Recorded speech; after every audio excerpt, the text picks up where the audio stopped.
Alright, now let's look at question 4, which is slightly out of this screen.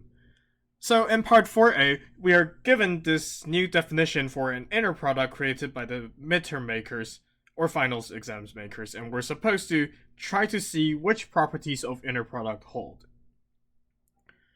So let's do the part 4a while also reviewing what each properties mean.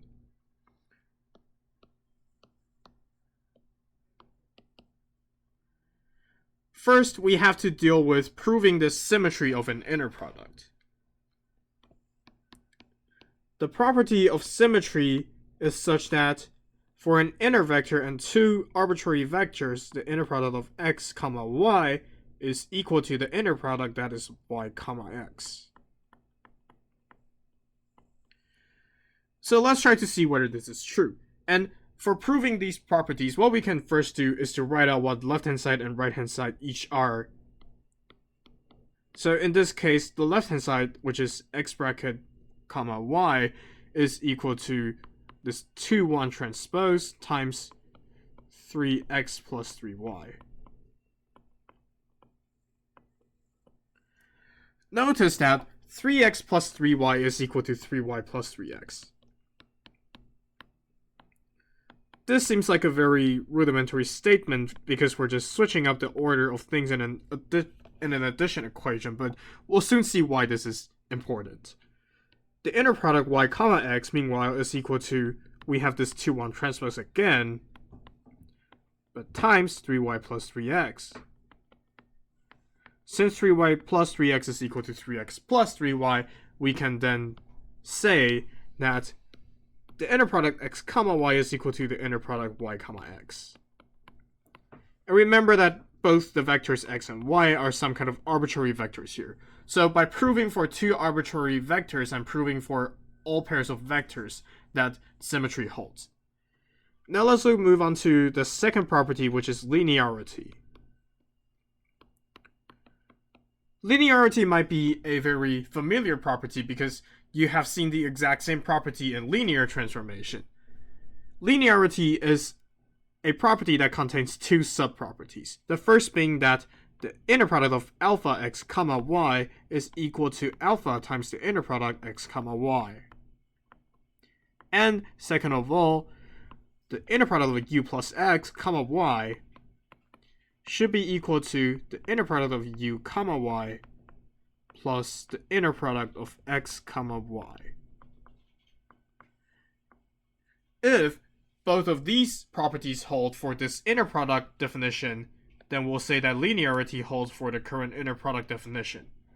So let's take the contrapositive statement of that, which is that if linearity doesn't hold, then not all of the two conditions of linearity hold. In other words, we just have to prove that one of the conditions doesn't hold, and thus we can prove that the entire linearity condition doesn't hold on this definition.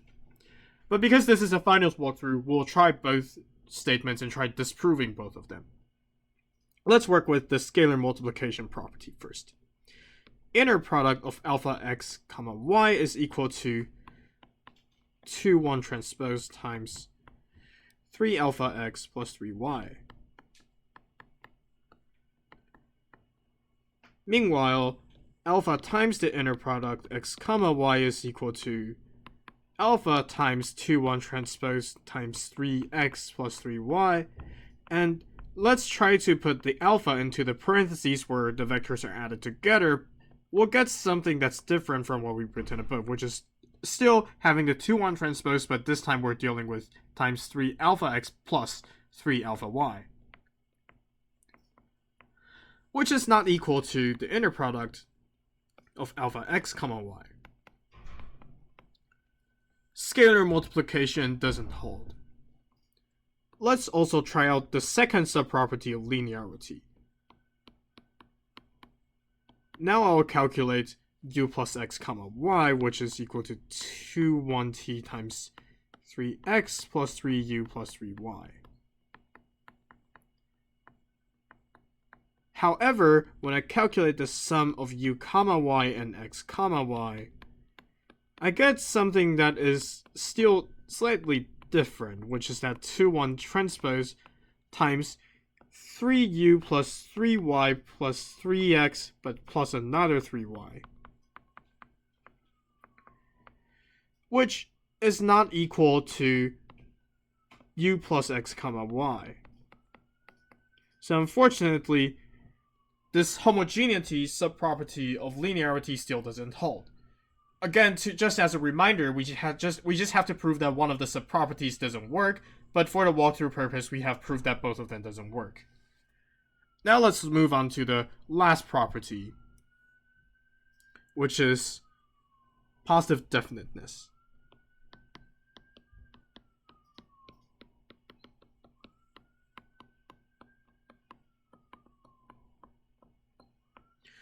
The property positive definiteness refers to the statement where the inner product of a vector with itself must be larger or equal to 0.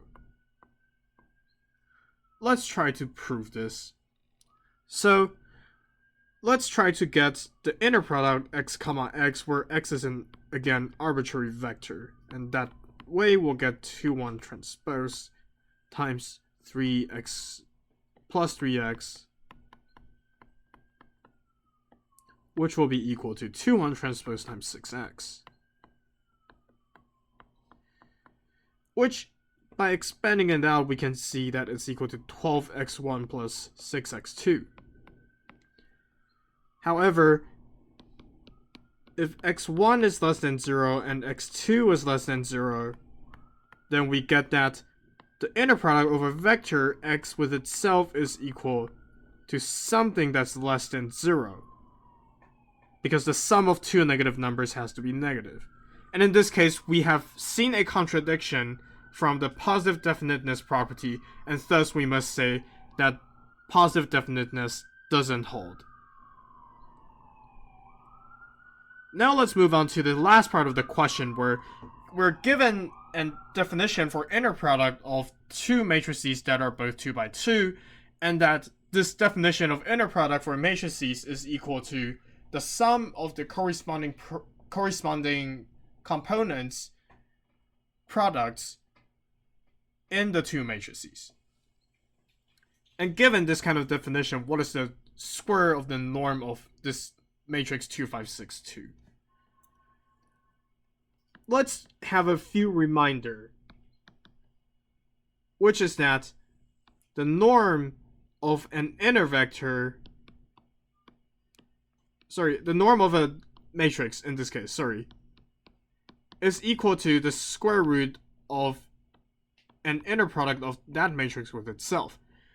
Which means that the square of this norm is equal to the inner product of the matrix with itself directly. Which means that the norm squared of this matrix, which is, I think, 2, 5, 6, 2,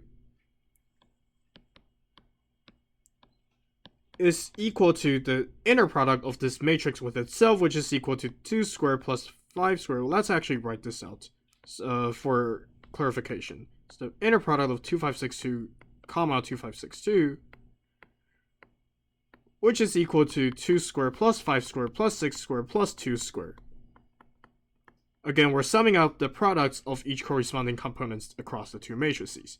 And then we get the magical number as our solution to this problem. And then part 4b ends.